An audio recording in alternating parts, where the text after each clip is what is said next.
Ancaman konflik langsung antara Rusia dan NATO kini bukan lagi sekadar spekulasi.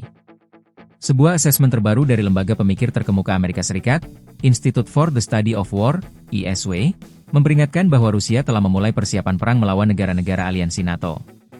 Laporan ISW menyoroti bahwa Moskow sedang mempercepat fase penetapan kondisi informasi dan psikologis, yang disebut fase 0, dalam programnya untuk mempersiapkan kemungkinan perang NATO-Rusia.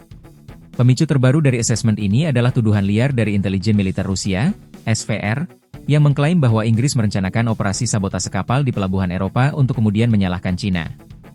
Mengapa klaim false flag ini dianggap sebagai tanda fase 0? Dan apa itu fase 0 perang? Mari kita bedah peringatan yang mengguncang ini. Apa itu fase 0 perang Rusia? Menurut analisis ISW, Rusia kini memasuki fase 0 dari konflik yang mungkin terjadi. Fase 0 adalah tahap sebelum konflik bersenjata dimulai, di mana sebuah negara melakukan berbagai strategi non-militer untuk membangun pengaruh dan keuntungan. Tujuannya adalah menciptakan kondisi yang menguntungkan tanpa pertempuran langsung, melalui propaganda dan diplomasi, pengumpulan intelijen, serangan siber atau tekanan ekonomi, penempatan pasukan secara strategis.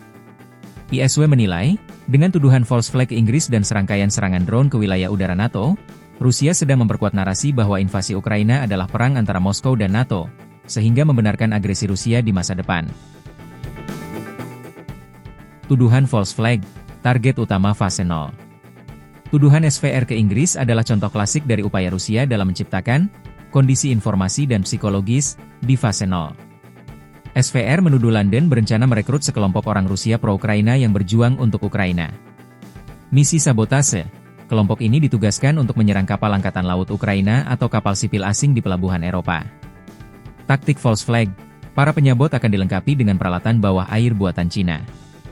Inggris kemudian akan menyalahkan Moskow atas serangan tersebut dan sekaligus menyalahkan Beijing atas dukungannya terhadap Rusia.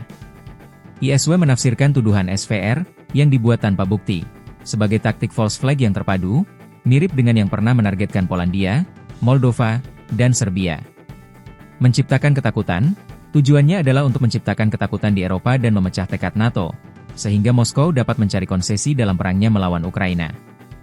Membenarkan agresi, ini adalah cara untuk menetapkan kondisi psikologis dan membenarkan serangan terbuka dan terselubung di masa mendatang terhadap negara-negara NATO, seperti misi sabotase, gangguan peperangan elektronik, EU, dan pengacauan GPS.